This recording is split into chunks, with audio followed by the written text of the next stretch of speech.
అండి, అందరికీ నమస్కారం. సమ్మర్ హీటు, ఎలక్షన్ హీటు ఈ రెండు ఒకదాంతో ఒకటి పోటీ పడుతున్నాయా అనిపిస్తున్న ఈ తరుణంలో ఆ హీట్ని మరింత పెంచడానికి 10 ఏళ్ల తర్వాత వస్తున్న సీక్వెల్ అయినప్పటికీ కూడా చాలా హాట్గా మన ముందుకు ఒక సినిమా వస్తుందన్నమాట. సో ఇవాళ ఆ సినిమా గురించి మనం చాలా హాట్ డిస్కషన్ కూడా పెట్టబోతున్నాము. బట్ దానికంటే ముందు టీమ్ని, అందులో మరీ ముఖ్యంగా ఒక వ్యక్తిని మనం స్పెషల్గా పలకరించాలి. ఒక్క నిమిషం అండి. ఫస్ట్ ఆఫ్ ఆల్ పోకిరి సినిమాలో డైలాగ్ లాగా ఒక్క నిమిషం మిమ్మల్ని చూడాలండి. 6 ఏళ్ల గ్యాప్లో సినీ అభిమానులు మీ మీద మిస్సింగ్ కంప్లైంట్ ఇద్దాం అనుకున్నారు. ఏమైపోయారు, ఏం జరిగింది? అలా ఏం లేదండి. I just wanted to do something ఇంకా ఎక్సైటింగ్గా చేయాలని చెప్పి I took a break. 2 years అనుకున్నాను, then covid happen. So that got delayed. And but ఈ గ్యాప్లో కూడా we finished for the next 2-3 years తగ్గ స్క్రిప్ట్స్ రెడీగా అయితే ఉన్నాయి. ఓ, సో ఈ రాబోయే కాలంలో అయితే ఇంక అసలు దేర్ ఇస్ నో గ్యాప్ లేదు. అఫ్ కోర్స్ ఈ ప్రతినిధి 2 మేము ఈగర్గా వెయిట్ చేస్తున్న టైంలో సుందరాకాండ కూడా వచ్చేసిందంటే మాకు అర్థమైంది, మీ వేగం మాకు అర్థమైంది. కానీ మంచి మంచి కాన్సెప్ట్ చిత్రాలకి ప్రతినిధిగా ఉన్న మీరు సడన్గా అలా గ్యాప్ ఇచ్చేస్తే అలాంటి చిత్రాలకి అలవాటు పడిన ఆడియన్స్ ఏమైపోవాలి చెప్పండి. అది కూడా ఈ మధ్య కాలంలో అలాంటి మూవీస్కి ఫ్యాన్స్ ఇంకా ఎక్కువ అయ్యారు, ఇంకా రీచ్ పెరిగింది. సో మీకెప్పుడు మిస్సింగ్ ఫీలింగ్ రాలేదా, అరే this is the right time కదా అని? 2017-18 నాకు నేను చేసిన సినిమాలు కొన్ని నచ్చలేదు. So I don't like the way I was selecting films and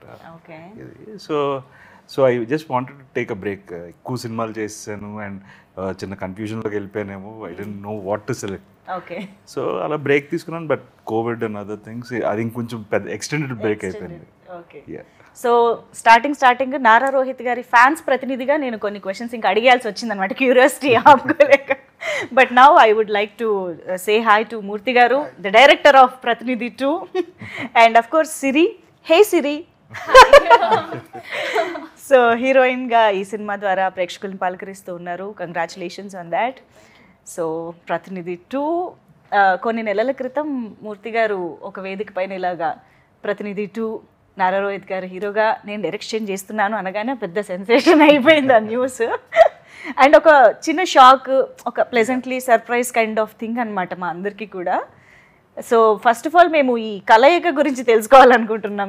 ఏంటి, ఎలా జరిగింది? ఇన్నాళ్ళు మీరు ఈ సీట్లో ఉండి చాలా యూనో హాట్ డిబేట్స్ పెట్టిన జర్నలిస్ట్గా సడన్గా డైరెక్షన్ ఇదంతా స్టోరీ మాకు తెలుసుకోవాలని ఉంది. అంటే 2022 రోహిత్ గారి బర్త్డేకి, అంటే మా కామన్ ఫ్రెండ్ సర్కిల్ ఉంది. ఓకే. సో బర్త్డేకి ఫామ్ హౌస్లో కలిసినప్పుడు వర్షం పడుతుంది. ఫామ్ హౌస్లో అందరూ కూర్చున్నప్పుడు బయట లాన్లో వర్షం పడుతుంటే అన్నీ కలిపి ఒక హట్లోకి షిఫ్ట్ చేశారు. హట్లో కూర్చున్నప్పుడు రోహిత్ గారు మాట్లాడుతున్నారు నాతో ఒక సీరియస్ ఇష్యూ మీద. సీల్ అవుట్ వెనక వర్షం, మెరుపులు అవన్నీ చూడగానే నాకు ఆ వాయిస్, ఆ యాంబియన్స్ చూడగానే నాకు అనిపించింది. లేచి వెళ్ళేటప్పుడు నేను చెప్పా, సార్ నేను మీతో సినిమా చేస్తాను. ఓకే. ఎందుకో ఆ స్పార్క్ అలా వచ్చింది నాకు ఆయన వాయిస్ చాలా ఇష్టం. వాయిస్ కల్చర్ చాలా బాగుంటుంది. అంతకుముందు సినిమాలు చూసా, అనగానే స్పార్క్ అనిపించింది. సార్ మీతో సినిమా చేస్తాను వెళ్ళిపోయా.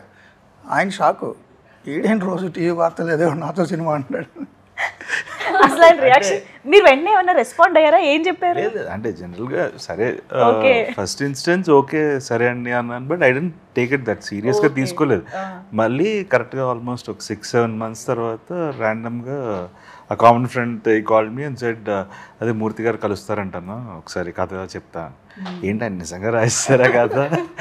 అంటే మీరు ఆయనతో సినిమా చేస్తానన్న మాట అనేటప్పటికి ఆ టైంకి నేను డైరెక్షన్ చెయ్యాలి, డైరెక్టర్ అవ్వాలి అనేది ఉందా మైండ్లో? డైరెక్షన్ అనేది థాట్ లేదు. నేను స్టోరీ అనుకున్నా. ఓకే. సో స్టోరీ ఆయనకి ఎక్స్ప్లెయిన్ చేసినప్పుడు మీరే చేసేయండి అన్నారు. ఓకే. చెప్పిన విధానం బాగుంది, మీరే చేసేయచ్చు కదా. అండ్ ఫ్రెండ్స్ ప్రొడ్యూసర్ అంటే బేసిక్గా ఆయన అలా నరేషన్ ఇచ్చిన తర్వాత how he wants to see the film అనేది రిఫరెన్స్లు ఇవి చూపించారు.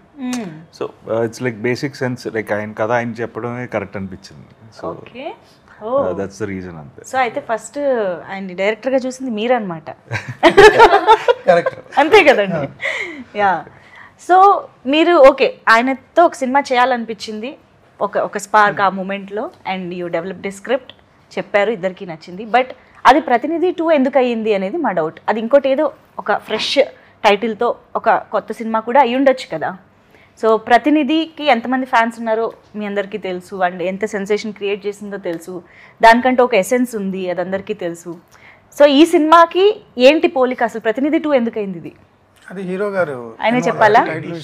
టైటిల్ వేరేది అనుకున్నాం, బేస్ స్క్రిప్ట్ మాట్లాడుకున్నప్పుడు we had different title in mind, but it has more resemblance. అంటే హీరో క్యారెక్టర్ ఆర్క్ దగ్గర నుంచి 1కి రిజంబ్లెన్సెస్ ఉన్నాయి. సో వీ ఫెల్ట్ మళ్ళీ జానర్ ఏంటి, ఎలాంటి సినిమా చెప్పబోతున్నాం అనేది యూ డోంట్ నీడ్, కొత్త టైటిల్ అయితే again you need to explain what genre it is. So we felt this title ఇది దానికి కంటిన్యూషన్ కింద ఉంటుంది, and because the characters are same and the fight is the same.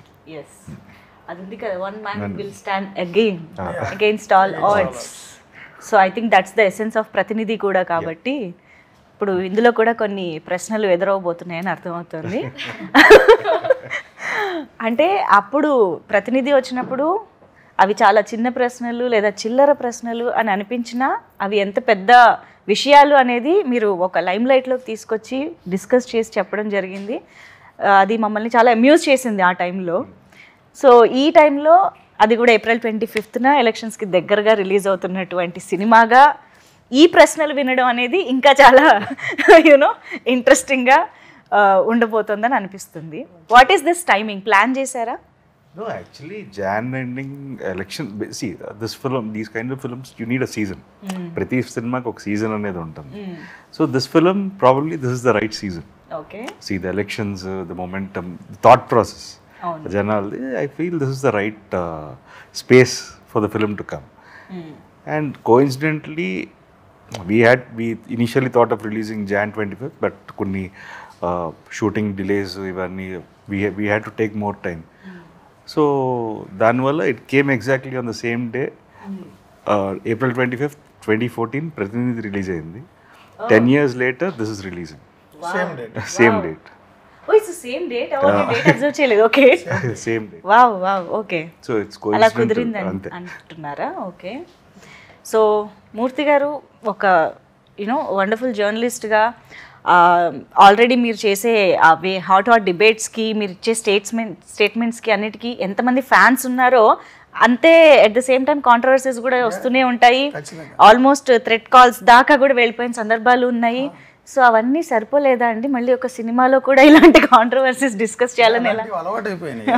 Small screen కొంచెం huge big screen మీద చూద్దాం controversies. So అలవాటు పడ్డ ప్రాణం కదా. ఓకే, ఆగదు. ఓకే. సో దీనికి ఏమన్నా ప్రిపేర్డ్గా ఉన్నారా, ఎక్స్పెక్ట్ చేస్తున్నారా? అసలు ఏంటి, ఎలాంటి అసలు కాంట్రవర్సీస్ అనేవి పాయింట్అవుట్ చేయబడతాయి అంటారా రిలీజ్ తర్వాత? సినిమా అనేది నా టేక్ అండి. ఒక జర్నలిస్ట్ పర్స్పెక్టివ్లో పాలిటిక్స్ ఎలా ఉన్నాయి అనేది నా టేక్ అది. సో అది కాంట్రవర్సీ అవుతుందా అవుదా అనేది చూసేవాళ్ళని బట్టి ఉంటుంది. నేనేమి ఎక్స్పెక్ట్ చేయను, నేనేమి హర్ట్ అవ్వను, నేనేం రియాక్ట్ అవ్వను. సో నా టేక్ అది. సినిమా వదులుతున్నా తెర మీద చూస్తారు జనాలు, వాళ్ళ టేక్ ఏంటనేది చూద్దాం. ఓకే. అంటే మీరు నారా రోహిత్ గారు కలిసి ఒక పాలిటిక్స్కి సంబంధించిన ఒక పర్స్పెక్టివ్ ఆర్ ఎలక్షన్ సిచ్యువేషన్, ఓటుకి ఉండే పవర్, వీటన్నిటిని డిస్కస్ చేస్తున్నారు అని అంటే ఆబ్వియస్గా ఒక పార్టీకి మీరు ఫేవర్గా చెప్తున్నారు, లేదా ఎవరినైనా టార్గెట్ చేశారా, ఇలాంటి క్వశ్చన్సే ఎక్కువగా వస్తూ ఉంటాయి. సో మీరు ఎవరినైనా టార్గెట్ చేశారా ఈ సినిమా? నేను ఆడియన్స్ని టార్గెట్ చేశాను. ఓకే. నాకు పొలిటికల్ పార్టీలు, లీడర్లు, ఇది ఒక ప్రాపగాండా మూవీ కాదు, ఫక్త్ commercial movie. Okay. Perfect political thriller జానర్లో ఉంటుంది. నా టార్గెట్ ఆడియన్సే. ఓకే. బట్ మేము చూసిన టీజర్ ట్రైలర్ని బట్టి చూస్తే నిజంగానే కమర్షియల్ ఎలిమెంట్స్ బాగా కనిపించాయి. అంటే ఏదైతే మేము టాపిక్స్ గురించి మాట్లాడుతున్నామో అది కాకుండా ఒక మంచి సాంగ్, స్టెప్పులు వేశారు చాలా రోజుల తర్వాత, ఇంట్రొడక్షన్ కదా. అంటే లిరిక్స్లో మంచి డెప్త్ వినిపిస్తుంది, కనిపిస్తుంది. At the same time screen పైన స్టెప్పులు కూడా కనిపిస్తున్నాయి, కమర్షియాలిటీ. జస్ట్ అంటే యూ నీడ్ ఎలిమెంట్స్, థియేట్రికల్ ఎక్స్పీరియన్స్కి you need few elements. Story telling ఎంత కొత్తగానే చెప్పచ్చు, but they'll be a certain sector of audience, వాళ్ళకి కావాల్సిన వాళ్ళకి ఇవ్వాలి.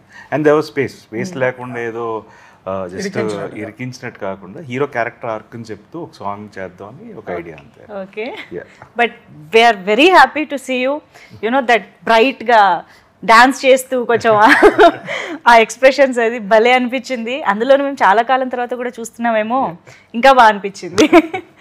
సో నారా రోహిత్ గారి సినిమాల్లో ఏ క్యారెక్టర్ వేస్ట్గా ఉండదు, అందులోనూ హీరోయిన్కి అసలే అలా అంటే డెఫినెట్గా ఒక ఇంపార్టెన్స్ ఉన్న రోల్స్ ఎప్పుడూ ఉంటాయి ప్రతి సినిమాల్లోనూ. అందులోనూ ప్రతినిధి తీసుకున్నా కూడా శుభ్ర అయ్యప్ప అఫ్ కోర్స్ చాలా ట్విస్ట్ల తర్వాత తన క్యారెక్టర్ కూడా చాలా ఇంట్రెస్టింగ్గా కనిపిస్తుంది. సో ఇందులో సిరికి ఎలా ఉండబోతుంది రోల్, ఎంత ఇంపార్టెన్స్ ఉండబోతుంది? అది మన డైరెక్టర్ అంటే ఎంత రివీల్ చేయాలో చెప్పలేదు. No it is important course. Yes, చాలా బాగా అనిపించింది చేయడం. అంటే నేను అనుకున్న దానికంటే చాలా డిఫరెంట్గా ఉంది. అంటే నేను యాజ్ అ హీరోయిన్గా ఎంట్రీ అవుతున్నప్పుడు మనం వి ఆల్వేస్ థింక్ క్యూట్గా బబ్లీగా ఉన్న రోల్స్ చేయాలని కదా, but it's like opposite to me. Yeah yeah, మీరు అదేం చూడరు ఈ movie, very strict. So true to the character. Yes yes. ఏంటి అసలు క్యారెక్టరైజేషన్ ఏంటి? సీఎం దగ్గర సిఎస్ఓ, ఐ మీన్ ఆయన్ని చూస్తూ చెప్పండి, ఆయన ఎక్కడ ఆపమని ఎక్స్పెక్ట్ చేస్తాడు.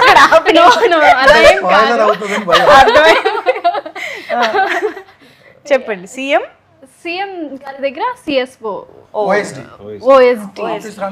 యా యా, చాలా బిగ్ రెస్పాన్సిబిలిటీ కదా, చాలా వెయిట్, చాలా ఇంపార్టెన్స్ ఉంది. రైట్. అంటే ట్రైలర్ లో మాకు పెద్దగా తెలియలేదంటే ఏమైనా దాచిపెట్టారేమో అని. అంతే కదా, మా ఇంట్లో కూడా అంటున్నారు ఏంటి తిరుపతిలాగా వచ్చేసి కదా. యా, సినిమాలో కూడా అలాగే ఉంటుంది దాచిపెట్టే క్యారెక్టర్, కానీ ఆ మెరుపు చాలా పవర్ఫుల్ గా ఉంటుంది. డిఫైన్ చేసేసాం మనం క్యారెక్టర్ ని. బట్ ఫస్ట్ సినిమా అనగానే కొంచెం అది ఉంటుంది కదా, ఎప్పుడెప్పుడు చూసుకుంటామా స్క్రీన్ పైన. ఇప్పటికి నాకు నర్వస్ గా ఉంది. ఐ మీన్ 25th అంటే నాట్ ఈవెన్ 10 days కదా, very nervous. Okay, so yeah, Nara Rohit గారు ప్రతినిధి 2 అంటే మాకు మంచోడు సీను ఆ క్యారెక్టరైజేషన్ యాక్చువల్లీ ప్రతినిధి అనగానే గుర్తొస్తుంది. ద వే మీరు ఆ సినిమాని అంటే చాలా సింపుల్ పాయింట్స్ లాగా అనిపించిన పేస్ ఉంటుంది, చాలా వెయిట్ ఉంటుంది, బట్ ప్రతి డైలాగ్ మీ గొంతులోంచి రావడం వల్ల చాలా ఇంపాక్ట్ఫుల్గా ఉంటుంది. సో ఈ సినిమాలో కూడా ఒక జర్నలిస్ట్గానే కనిపిస్తున్నారు అని అర్థమవుతుంది ట్రైలర్ అవి చూస్తే. How is it similar and yet different from Prathinidhi characterization and all? It's simple thing. It's like అదేంటంటే ఇట్స్ సిస్టమ్కి బయట నుంచి చేస్తాడు, questioning the system. First part ఇక్కడ సిస్టంలో ఉండి క్వశ్చన్ చేస్తుంటాడు. Okay, so that is a very small difference, but it is again ఏంటంటే సిస్టంలో ఉన్న లూప్ హోల్స్ని క్వశ్చన్ చేయడమే. That is like representative of the people, అంతే. రైట్. సో ఇందులో పేరు? ఇందులో యా యా, ఓకే. మంచోడు సీను, మంచోడు చెయ్యి. మంచోడ్ Seenu is like a name he uses దాంట్లో. సో కానీ అది దాంట్లో అసలు పేరు చెప్పం యాక్చువల్లీ. అవును, లాస్ట్ లో కూడా పేరు, ఒరిజినల్ పేరు తెలియదు. కామన్ మ్యాన్ అంటారు, నువ్వు ఎవరో పేరు చెప్పండి. అవును అవును అవును. సో మాకు ఇప్పుడు the hero, the protagonist of the film ఒక జర్నలిస్ట్గా కొన్ని ప్రశ్నలు అడగబోతున్నారు, directed by a journalist. So మాకు చేయిలో మూర్తి గారు ఎంతవరకు కనిపించబోతున్నారు అంటారు? ఆల్మోస్ట్ 50-60%. అంటే యాక్చువల్లీ ఇది కలం వీరులు, కలంతో యుద్ధం చేసే వాళ్ళకి ఈ సినిమా అంకితం అండి.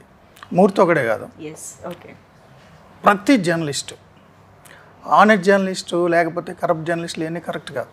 ఎందుకంటే ఇన్నేళ్ల జర్నలిజం సర్వీస్లో ఒక్కరోజున ఆనెస్ట్గా ఉంటాడు ఏ జర్నలిస్ట్ అయినా.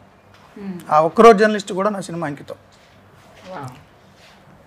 జర్నలిజం అంటే నడుస్తున్న జర్నలిజం, ఒక 2 కాళ్ళు చేతులు కళ్ళుతో ఒక మనిషి రూపంలో ఒక జర్నలిజం నడిస్తే ఎలా ఉంటుంది అనేది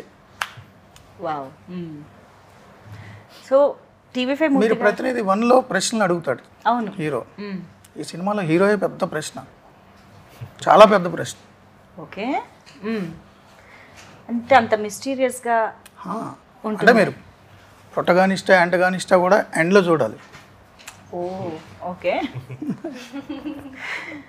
కానీ ట్రైలర్లో కానీ ఈవెన్ టీజర్లో వచ్చిన ఒక డైలాగు, టీజర్లో లాస్ట్లో వచ్చిన డైలాగు, ట్రైలర్లో లాస్ట్లో వచ్చిన డైలాగ్, రెండు ఎంత థాట్ ప్రొవోకింగ్గా ఉన్నాయంటే మేము టీజర్ అయిపోయిన తర్వాత కూడా కాసేపు అలా ఉన్నామన్నమాట, ఆ మూడ్లో, ఆ క్వశ్చన్కి లేకపోతే ఆ చెప్పిన డైలాగ్కి.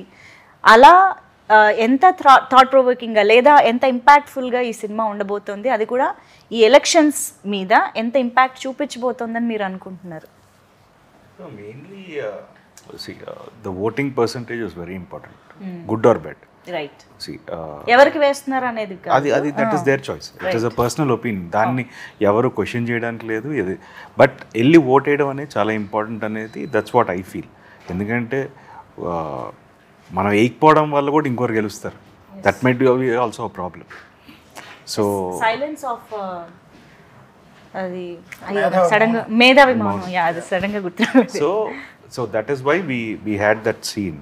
సో అదే చెప్తాం బేసిక్గా. That scene has come out well also. It's a monologue, పెద్ద మోనోలాగ్ అది. So it is directing the audience, వాళ్ళకి చెప్తుంటాడు. So I feel that is very important and that discussion is good actually. Wow. So ఆ dialogue ఇంకా పెద్దదన్నమాట, extension చాలా ఉంది అని అర్థం అవుతుంది. అదే కానీ అది ఒకసారి చెప్పచ్చు కదా, ఒళ్ళు విరిచి ఓటు వేయడానికి బయటికి వెళ్ళాలి అన్న డైలాగ్. ఒళ్ళు విరిచి బయటకు వచ్చి ఓటేయండి, లేదంటే ఈ దేశం వదిలి వెళ్ళిపోండి, అదే కుదరకపోతే చచ్చిపోండి. బట్ మీరు చెప్తే దాని ఇంపాక్ట్ వేరే రేంజ్లో ఉంటుందండి నిజంగా. That voice and the dialogue delivery in a subtle way but very impactful. So I think that is your speciality definitely. ఈ పాటికే మీకు బోల్డ్ అని కాంప్లిమెంట్స్ కొన్ని సంవత్సరాలుగా వస్తూనే ఉన్నాయి దీని మీద. Definitely yeah. అండ్ ఇంత మంచి యాక్టర్, అంత మంచి డైలాగ్ డెలివరీ. అండ్ మీరు ఇందాక కూడా చెప్పారు ఆయనలో ఫస్ట్ మీకు నచ్చిన క్వాలిటీయే దట్ డైలాగ్ డెలివరీ. దాని గురించి 2-3 సార్లు హీరో గారు అలిగారు కూడా. ఎందుకు? మీ వాయిస్ నాకు ఇష్టం 2-3 సార్లు అంటే అది తప్ప ఇంకేం ఇష్టం లేదా అన్న. ఇంకేముందా అని ఎందుకు అలిగారు? అదే కదా. సో మిమ్మల్ని కూడా అంటారు లాస్ట్లో అన్నిసార్లు వాయిస్ బాగుందండి. ఇంకా నేను ఆపేస్తా. ఫస్ట్ ఫిల్మ్కి ఆ ఇబ్బంది ఉండేది. అవునా? అదేంటి వాయిస్ అంటారు, మనం ఏం చేయలేదా అనే ఫీలింగ్ ఉండేది. But after that's also a part of me అనేది రియలైజేషన్. Of course. అంటే ప్రతి ఒక్కళ్ళలోనూ ఏదో ఒకటి హైలైట్గా స్పెషల్గా కనిపిస్తూ ఉంటుంది కాబట్టి. అంటే జర్నలిస్ట్ అనేవాడు ప్రజల గొంతు, అవును, voice of the people. Right. So ప్రజల గొంతుగా ఉన్నవాడు ప్రజలకు సంబంధించిన ఇష్యూ వినిపించేటప్పుడు ఆ వాయిస్ బేస్ అంటే అతను చెప్తే వినేలాగా ఉండాలి. సరే నేనేదో అరుస్తుంటా అనుకున్నాను, అది బొంగురు గొంతు, బట్ వింటున్నారు. బట్ ఇది సినిమాటిక్ కాబట్టి కొంచెం మంచి వాయిస్ ఉన్న వ్యక్తి కావాలి, మంచి పర్ఫార్మర్ కావాలని చూసుకున్నా. అంటే నిజంగానే మీరు 1947 దేశానికి స్వాతంత్రం వచ్చిన దగ్గర నుంచి ఫస్ట్ జనరల్ ఎలక్షన్ 1952 నుంచి ఇప్పటివరకు చూస్తే యావరేజ్న పంచాయతీ నుంచి పార్లమెంట్ వరకు చూస్తే యావరేజ్న 60% పైన పోల్ కాల. 40% మంది ఓటింగ్ బయట ఉన్నారు. కానీ వీళ్ళు బాగా చదువుకున్నవాళ్ళు, బాగా నాలెడ్జ్ ఉన్నవాళ్ళు, సొసైటీకి ట్యాక్స్ పేయర్స్. సొసైటీలో ఏం జరుగుతుందో డిసైడ్ చేస్తారు రోజు. ప్రతిరోజు మీరు పార్కుల్లో వాకింగ్ చేస్తే సొసైటీ గురించి బాధపడిపోయేది వీళ్ళే. బట్ ఈ 40% మంది ఓటుకు మాత్రం వెళ్ళరు, లాంగ్ వీకెండ్ కదా అని ఎక్కడికో పోతారు. అదే పల్లెల్లో చూడండి, మీరు ఓటు వేయడానికి బూత్కి వెళ్ళేసరికి ఎవరైనా దొంగ ఓటు వేస్తారనుకో, నేను చచ్చిపోయాను అనుకుంటున్నావా, ఓటర్ల జాబితాలో నా పేరు లేదా, నేను చచ్చిన శవం కింద లెక్క అని గొడవ పడతారు. అందుకనే అన్నది, మీరు దేశానికి భారం ఓటు వేయకపోతే దేశం వదిలి వెళ్ళిపోండి, లేదంటే చచ్చిపోండి. కొంచెం హార్ష్గా ఉంటుంది కానీ నిజంగానే ఈ దేశాన్ని డిసైడ్ చేసేది ప్రజలు, రాచరికంలో లేం కదా. సో ప్రజలు డిసైడ్ చేయాలి ఎవడు పాలించాలి అనేది. అంత గొప్ప యాక్టివిటీని పక్కన పడేసేయాలి, ఏదో పెద్ద పనులు ఉన్నట్టు ఏదో ఒకటి చేస్తా తిరుగుతా. మళ్ళీ అది అయిపోగానే 4 సంవత్సరాలు 364 రోజులు తెగ తిడుతుంటాడు పాలకుల్ని. అరే నువ్వు డిసైడ్ చేయలేదు కదా, నువ్వేందుకు తిడతావు? సో ఆ డైలాగ్ హీరో గారు చెప్పేది అదే, రాజకీయాలు నాకెందుకని నువ్వు వదిలేస్తావు, కానీ నీకు రాజకీయాలు కావాలా, రాజకీయాలకు నువ్వు కావాలి, వద్దు అనుకున్నా నీ మీద ఎక్కువ కూర్చుంటాడు వాడు. ఆ కాన్సెప్ట్ తప్పదు కదా. ఇప్పుడు మీరు ఇక్కడికి రావాలన్నా ఏ రూట్లో రావాలి, ఎలా రావాలి, ట్రాఫిక్ రూల్స్ ఏంటి, బైక్ మీద హెల్మెట్ పెట్టుకోవాలా పెట్టుకోవద్దా అన్ని డిసైడ్ చేసేది పాలకవర్గం. ఎంత ట్యాక్స్ కట్టాలి, ఏం చేయాలి, మీ పిల్లలు ఏ మీడియంలో చదవాలి, మీరు అవునన్నా కాదన్నా మిమ్మల్ని డిసైడ్ చేసేది మీరు ఓటు వేయకుండా వదిలేసినోడే. రైట్. సో అలాంటప్పుడు నువ్వు ఓటు వేసుకోవాలి కదా, ఎవరికైనా వేసుకో, పార్టీలతో నాకు పనిలే. Yes yes. ఆ పార్టీ ఈ పార్టీ, ఈ స్టేట్ ఆ స్టేట్ సంబంధమే లేదు. It's very powerful Yeah. Power మన చేతిలో ఉంది యాక్చువల్గా. true. యా. సో యాక్చువల్గా ఓట్ అనేది ఎంత పవర్ఫుల్, ఎంత ఇంపార్టెంట్, బయటకు వచ్చి ఓటు వేయడం ఎంత ఇంపార్టెంట్ అనేది డిస్కస్ చేస్తున్నారు. ఎట్ ద సేమ్ టైం ఎవరికి వేయాలి అనేది ఏమైనా డైరెక్షన్ చేస్తున్నట్టుగా ఈ సినిమా ఉంటుందా? సంబంధం లేదండి, అది వాళ్ళ ఇష్టం. మీరు చెప్తే సినిమాలో చెప్తే ఎవరు ఓట్లేరు. ఓకే. సినిమాలో చెప్తే ఓట్లు వేస్తే ప్రతి ఎన్నిక ముందు చాలా సినిమాలు వస్తాయి, అవి డిసైడ్ చేయవు కదా. అవును, కానీ ఈ మధ్యకాలంలో వస్తున్నాయి కదా, అంటే పొలిటికల్ ఎజెండాతో వచ్చే సినిమాలు లాగా కనిపించేవి చాలా మటుకు బట్ ఆ టైంకి ప్రిపేర్ ఈ మధ్య కాలంలో. అంతే అంటారా? పీపుల్ ఆర్ అంటే ఒక 2 గంటల సినిమా డిసైడ్ చేసేలేదు, ఓకే. 5 ఏళ్ళు వాళ్ళు చూసింది it will be more impactful అంటారు. See we can only cinema అనేది we can only create a thought provoking thought అంతే. అంతకుమించి మనం కూడా ఏం చేయలేం. ఇప్పుడు ఓటు గురించి మనం మాట్లాడినప్పుడు అవును నిజమే కదా అనుకుంటే చాలు, సో అక్కడ వరకు ఉంటే చాలు, అంతకుమించి సినిమా అనేది ఏం చేయాల్సిన అవసరం. వాళ్ళ ఆలోచన వస్తే చాలు. సినిమా ఇంపాక్ట్ చూపిస్తుంది, బట్ దాన్ని ఏ స్థాయికి తీసుకెళ్తానని వాళ్ళ ఇష్టం. ఓకే. శంకరాభరణం సినిమా వచ్చినప్పుడు చాలా మంది మ్యూజిక్ స్కూల్స్లో జాయిన్ అయిపోయారు. అది 10 రోజులు 15 రోజులు నాకు తెలియదు. స్వర్ణకంలో వచ్చినప్పుడు గజలు కొనుక్కొని అందరూ జాయిన్ అయిపోయారు. ఆ తర్వాత ఎంతమంది పర్సూ చేశారో నాకు తెలియదు, బట్ ఒక సీడ్ అయితే వేస్తుంది సినిమా. ట్రూ. అవును. యా. అండ్ ట్రైలర్లో వచ్చిన లాస్ట్ డైలాగ్ వాడిక ఎవరికి వేస్తున్నారు అనేది, అది కూడా వినాలని ఉందండి. ఏంటన్నది స్టార్టింగ్ చేసుకో, నీకు ఎవరు కావాలి. 5 సంవత్సరాలు కూర్చుంటే అనుకున్నా కాదనుకున్నా ఎత్తుని కూర్చునేది వాడే, నువ్వు ఓటైన వాడే. Take off గుర్తురాడు. 5 సంవత్సరాల నుంచి టేక్ ఆఫ్ వస్తుంది యాక్చువల్లీ. 5 సంవత్సరాలు నువ్వు వెయిట్ పైన 5 సంవత్సరాలు నీ నెత్తినెక్కిన కూర్చున్నది ఆడే. డిసైడ్ చేసుకో నీకు ఎవరు కావాలో, డిసైడ్ చేసుకో నిన్ను ఎవరు పరిపాలించాలి అనేది సెన్స్లో ఉంటుంది. వాడా వీడా. ఇంకెవరైనా actually that clears this doubt అనుకుంటా. ఎవరికి వేయాలన్నది కాదు, ఓటు వేయాలి అనేదే మీరు చెప్పాలనుకుంటున్నారు అనేది. యా. నేను అక్కడ కూర్చుంటే మీ మనసులో ఏదో అడుగుదాం అనుకుంటున్నారు, అడగట్లేదు కదా. లేదు, కొంచెం లౌక్యంగా లేదు అడిగాను నేను. ఇందాక నుంచి అడుగు తిప్పుతున్నారు, ఇటు తిప్పుతున్నారు. లేదు, ఆ కుర్చీలో కూర్చోండి. డైరెక్ట్ గా అడగడానికి కూడా నాకు ఒక క్వశ్చన్ ఉంది. నాకే కాదు, మేబీ కొంతమంది మనసులో ఉన్న క్వశ్చన్ కూడా అయి ఉండొచ్చు, కాబట్టి నేను అది డైరెక్ట్గానే అడుగుతాను. ఎందుకంటే ఈ కాంబినేషను, ఈ ట్రైలర్లు ఇవి చూసిన తర్వాత చంద్రబాబు నాయుడు గారు దీనికి ఫండింగ్ చేస్తున్నారా అనే డౌట్ చాలామందికి వచ్చింది. సో ఐ థింక్ ఆన్సర్ మీరే చెప్పాలి దానికి. చంద్రబాబు గారు నాకు ఫండింగ్ చేయడం కాదు బాబు, నేనే బాబు గారికి రోజు ఫండింగ్ చేస్తా తెలుసా. హెరిటేజ్ పాల ప్యాకెట్లు 2 పూట 52 రూపాయలు బాబు గారికి నేను ఫండింగ్ చేస్తా, తెలుసా మీకు? ఇప్పుడే తెలుసు. ఒక రాజకీయ నాయకుడు ఫండింగ్ ఒకటి మీద ఆధారపడే బతుకు కాదు నాది, నేనే వాళ్ళకి ఇస్తా. ఈవెన్ పవన్ కళ్యాణ్ గారికి కూడా నేను డబ్బులు ఇస్తాను, 150-200 రూపాయలు సినిమా వచ్చినప్పుడు. నేను ఫ్లాట్ కొనుక్కున్నప్పుడు జగన్ గారికి కూడా ఇచ్చా. భారతీయ సిమెంట్స్ 300 రూపాయలు కట్ట. ఎవరికైనా నేను డబ్బులు ఇస్తా, చెయ్యి ఎక్కడ ఉండదు, ఎక్కడ ఉంటుంది. వచ్చింది ఆన్సర్? వచ్చింది. ఇంకేమున్నాయి? లేదండి.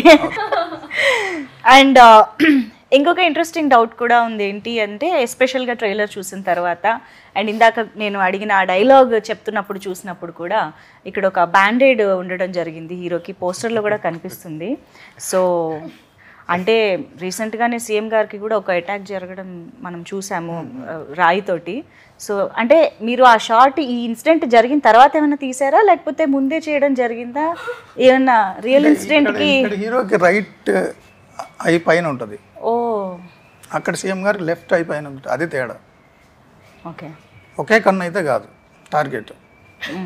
ఇంకొకటి ఏంటంటే మీరు టీజర్ చూశారు కదా, అవును, టీజర్లో కూడా హీరో గారికి కంటి మీద దెబ్బ ఉంటుంది. ఓకే అంటే సీఎం గారికి అటాక్ జరగడానికి ముందే షూట్ అయింది. ఓకే. సో రాజకీయ నాయకుల మీద రాళ్ళు వేయడం కరెక్ట్ కాదు అని చెప్తున్న జర్నలిస్ట్ మీద కూడా రాళ్ళు వేశారు. సో ఇన్సిడెంట్ నేను ముందు ఊహించానని మీరు అనుకోవద్దు ప్లీజ్. ఓకే, రాళ్ళు పడడం సహజం, నా మీద కూడా చాలా రాళ్ళు పడతాయి ఈ సినిమా చూసి. ప్రిపేర్డ్. ఓకే, అంటే డైరెక్ట్ గులకరాళ్ళు కాదు. ఏవైనా మాటలైనా అవ్వచ్చు. ఓకే, సో కాస్త రిలాక్స్డ్గా మనం మాట్లాడుకుందాం కాసేపు. సిరి, సో ఐఎమ్ ష్యూర్ ఒక తెలుగు అమ్మాయిగా నారా రోహిత్ గారి సినిమాలు చూస్తూనే ఉండుంటారు since so many years. So what was your reaction? అంటే నారా రోహిత్ గారు హీరోగా మేము చేస్తున్న సినిమాలో మీకు అన్నప్పుడు హౌ వాజ్ ఇట్? ఆయన సోలో మూవీ చాలా ఇష్టం కదా. యా సాంగ్స్ నాకంటే మా ఇంట్లో అక్క అయితే దట్ మరుమల్లెల సాంగ్ ఉంటుంది కదా, షీ కీప్స్ ఆన్ లిజనింగ్ అనమాట. ఓకే, సో నేను చూసినప్పుడు కూడా అబ్బా ఎంత అమాయకంగా ఉన్నారు, ఎంత బాగున్నారు అనిపించేది బయట కూడా. అండ్ దెన్ సోలో మూవీ చూసినప్పుడు ఎవరికైనా అనిపిస్తుంది కదా, ఫ్యామిలీలో కూర్చొని చూస్తున్నప్పుడు. అంటే అడిగే క్వశ్చన్ ఏంటంటే ఇప్పుడు సెట్ లోకి వచ్చిన తర్వాత కూడా అమాయకంగా అనిపించారా అని. సెట్ లో సోలోలో నేను మీకు హెల్ప్ చేస్తాను. No we became like very good friends కదండి. కాదంటారు అమ్మాయికులు అంటే he knows, I mean no అమ్మాయికులు కాదు, ఇబ్బంది పడుతుంది అంటే అప్పుడు అమ్మాయికురు ఇప్పుడు కాదంటున్నారు. అంటే ఇప్పుడు లౌక్యం తెలుస్తుంది. వర్డ్ ప్లే జరుగుతుంది. లౌక్యం అంటే ఏంటండి? నిజంగా తెలియక అడిగారా? నిజంగా తెలియకనే అడిగాను. మీకు అర్థమవుతుంది ఇప్పుడు ఎవరు ఇన్నోసెంట్ ఎవరు కాదు? అంటే నాకు కూడా ఇప్పుడు క్లారిటీ రావట్లేదు యాక్చువల్లీ. నిజంగా తెలియక అడిగారా? ఓకే ఓకే, అయితే నమ్ముతున్నా. ఓకే, సో ఏంటి పాటలు, మీ పాట వరకు చూసాము అండ్ మీ ఇద్దరి కాంబినేషన్ ఎలా ఉండబోతోంది అసలు? The love track or the what we say love interest గా ఎలా అంటే అంత డీటెయిల్స్ చెప్పలేము, సినిమా స్పాయిలర్ అయిపోతుంది. చిరు లీక్స్ లాగా మంజు లీక్స్ అయిపోతుంది.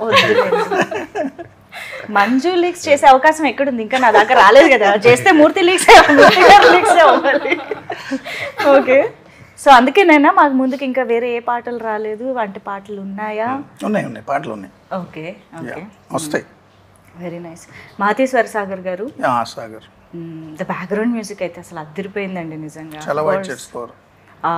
దట్ థీమ్ లాంటి ఒక మ్యూజిక్ వస్తుంది కదా. Actually Sagar did that in one day అండి. అప్పుడు అనౌన్స్మెంట్ అప్పుడు చేయించాం ఆ థీమ్ మ్యూజిక్. కరెక్ట్గా వన్ డేలో చేసి ఇచ్చాడు.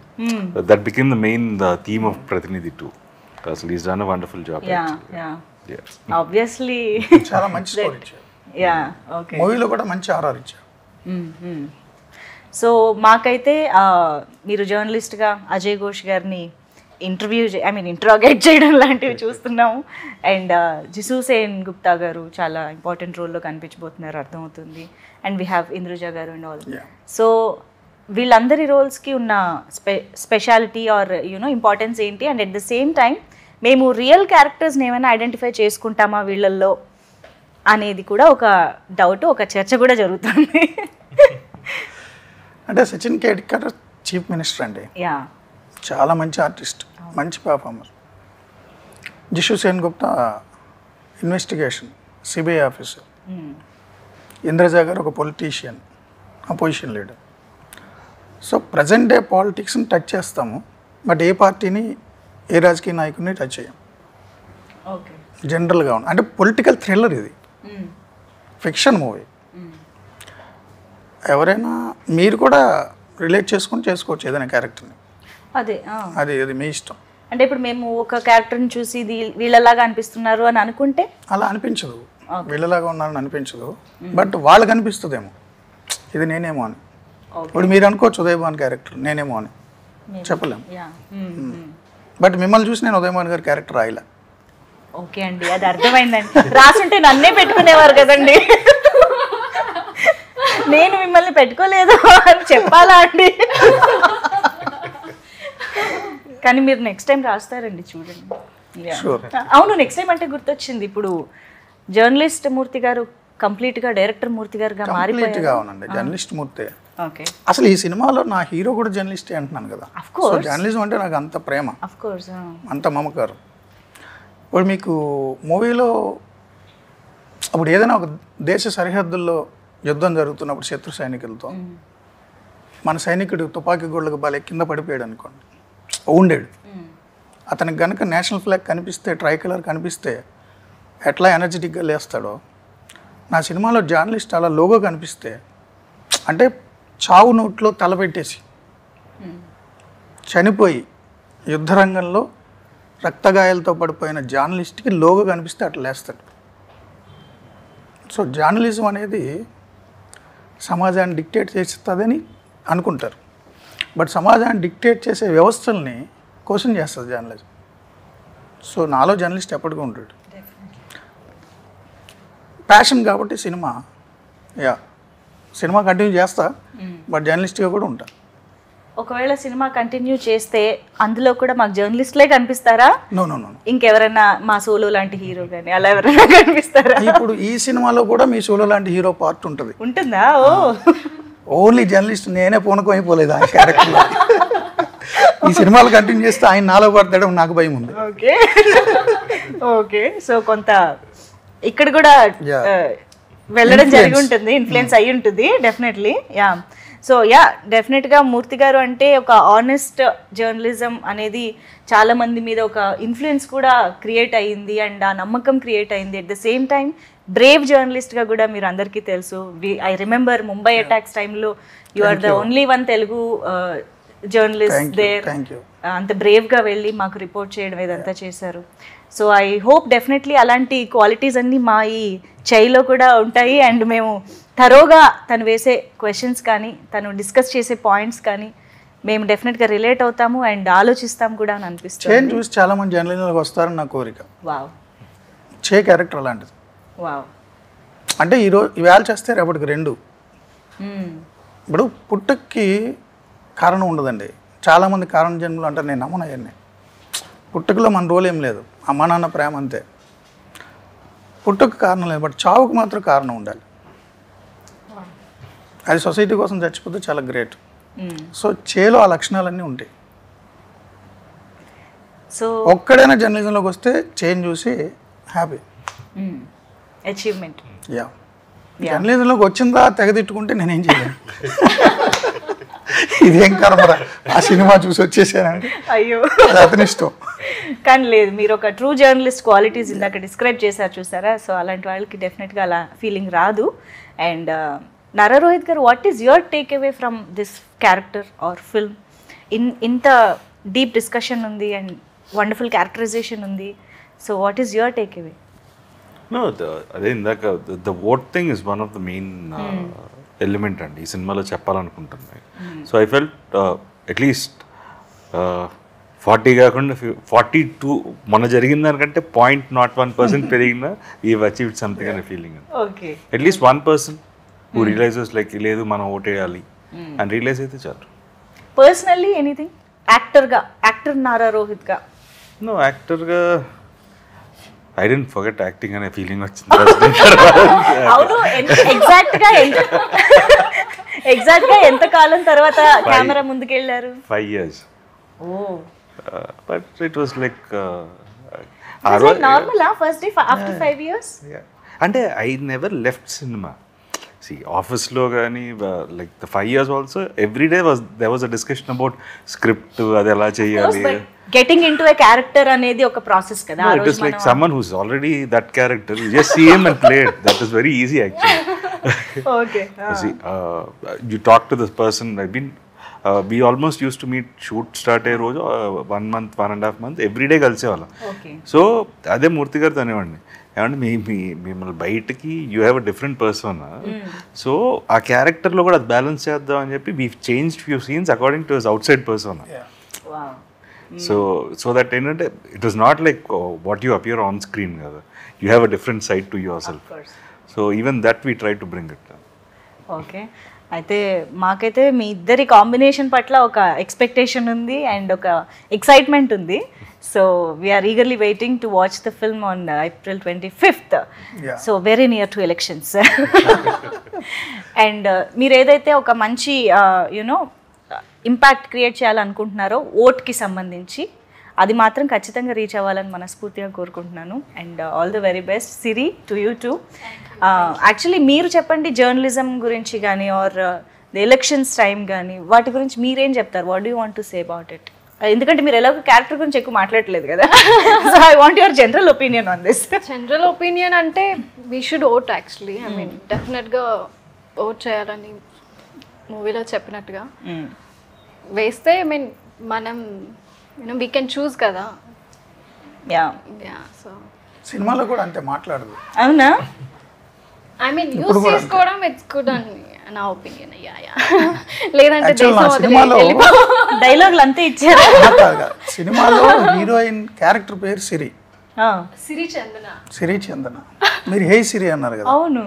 సో ఆ పేరు నేమ్ ఇట్ సెల్ఫ్ క్యారెక్టర్ ఆ సినిమాలో. సో నేను మన మొదటి సినిమాలో హీరోయిన్గా తెలుగు అమ్మాయికి ఇవ్వాలని అనుకున్నా. ఎందుకు ఎక్కడెక్కడి నుంచో తీసుకురావడం, కాన్షియస్ డెసిషన్ అది తెలుగు అమ్మాయికి ఇవ్వాలని. సో హీరో గారితో మాట్లాడినప్పుడు కూడా అదే అన్నారు. ప్రొడ్యూసర్స్ అందరూ డిస్కస్ చేసి తెలుగు అమ్మాయికి ఇద్దాం అనుకున్నాం. సో నా టీం రిఫరెన్స్లు తీసుకొస్తున్నప్పుడు సిరి అని చూసా. క్యారెక్టర్ పేరు ఎంఐవి కూడా సిరియే. సో అప్పుడు రీసెర్చ్ చేశా సోషల్ మీడియా ప్లాట్ఫామ్స్ మీద. సో హీరో గారు మేము అందరూ డిస్కస్ చేస్తే అమ్మాయి పర్ఫెక్ట్ అనిపించింది. కనెక్ట్ అయ్యి కూడా పెట్టుకుంటారు అంటే పర్ఫెక్ట్గా సింక్ అయింది ఆ క్యారెక్టర్లో. ఓకే. యాక్చువల్లీ నేను ఇంకొక క్వశ్చన్ కూడా మిమ్మల్ని అడగాలి. అంటే ఒక జర్నలిస్ట్గా ఒక పవర్ఫుల్ కలంతో మీరు మంచి కంటెంట్ అయితే రాస్తారు, డెఫినెట్గా అందులో ఇంట్రెస్ట్ క్రియేట్ చేయగలుగుతారు, అది మాకు తెలుసు. But direction is altogether a different thing. అందుకనే not every writer is a director, not every director is a writer కదా. సో అలాగా మీరు రాసిన దాన్ని డైరెక్షన్ పరంగా ఎగ్జిక్యూట్ చేసే దాంట్లో what are your challenges or the experience you got? అంటే హీరో గారు నాకు బాగా హెల్ప్ చేశారు. మీరు ఫస్ట్ ఆయన అడిగారు 5 ఏళ్ళ తర్వాత కెమెరా ముందు వచ్చిందేవారు. నా జీవితంలోనే మొదటిసారి కదా కెమెరా దగ్గరికి రావడం. అవును. సో దానికి సంబంధించి బాగా రీసెర్చ్ చేసాం, గ్రౌండ్ వర్క్ చేసాం. నేను అంతకుముందు 2-3 సినిమాలు యాక్ట్ చేశాను. అవును. సో యాక్ట్ చేసిన అనుభవం ఉంది, 24 క్రాఫ్ట్స్ ఏంటి అనేది. అండ్ హాలీవుడ్ పైన ఎలా ఏం జరుగుతుంది ఏంటి అన్ని, ఎలా కోపంగా ఉండాలి, ఎవరిని తిట్టాలి, ఎవరిని తిట్టకూడదు, అవన్నీ డైరెక్టర్ ఎలా యాక్ట్ చేయాలి, సో అవన్నీ నేర్చుకుని వచ్చా. అన్నిటికంటే ద టీమ్ బేసికలీ ఆయన main core team is a good team. Nani కానీ లేకపోతే ఆర్ట్ డైరెక్టర్ కిరణ్ గారు కానీ ఎడిటర్ రవితేజ కానీ. సో మంచి టీమ్ అండి. నాని అయితే చాలా పర్ఫెక్ట్ లైటింగ్ చాలా బాగా చేస్తారు. అండ్ ఆర్ట్ డైరెక్టర్ గారు అయితే చాలా బాగా ఇచ్చారు. రవితేజ ఎడిటింగ్ చాలా కీ రోల్ ఈ సినిమాలో. చాలా హ్యాపెనింగ్ ఎడిటర్, చాలా హిట్ మూవీస్ కి మంచి టీం అందరూ. ట్రూ. ఆల్ 24 క్రాఫ్ట్స్ వాళ్ళు చాలా మంచి టీం దొరికారు నాకు, అందుకని పని ఈజీ అయింది. So that helped you as a director. And ఆర్టిస్టులు హీరో గారు, జిషు సేన్ గుప్తా, సచిన్ కేడేకర్, గెస్ట్ రోల్లో ఇంద్రజ గారు, అజయ్ ఘోష్, పృథ్వీ, సప్తగిరి, ప్రవీణ్, చాలా మంచి టీం, మంచి ఆర్టిస్టులు, మంచి కాస్టింగ్. అందుకని నా పని సులువైంది. రఘుబాబు గారు అందరు ఉన్నారు, దినేష్ తేజ. అవును. అండ్ మూర్తి గారిలో ఒక కామెడీ టైమింగ్ కూడా ఉంటుంది, అక్కడక్కడ ఒక సెటైరికల్ పంచులు గట్రా వినిపిస్తూ ఉంటాయి. అది మాకు కొన్ని పాత్రల్లో కూడా కనిపిస్తుంది. ట్రైలర్ చూసినప్పుడు మన పృథ్వీ గారు, ప్రవీణ్ గారు ఇలా చాలా మందిలో కనిపిస్తుంది. సో స్టార్టింగ్లోనే మీరు అందరూ అన్నట్టుగా మంచి కమర్షియల్ ఎలిమెంట్స్ అండ్ దిస్ ఒకటిలో జ్ఞానం ఇచ్చినట్టు ఉండదు, ఏదో ఓటేయండి అని ఉండదు, స్పీచ్లు మాత్రం అలాగేమి ఉండవు, మంచి కమర్షియల్ ఎలిమెంట్స్ అన్నీ ఉంటాయి. నైస్. సో ఎస్, మేమైతే థియేటర్స్కి వెళ్ళి April 25th సినిమా చూడడానికి రెడీగా ఉన్నాము. So thank you so much మీ ముగ్గురికి ఈ టైం ఇచ్చినందుకు అండ్ మాతో ఈ విషయాలు చెప్పినందుకు. Thank you so much.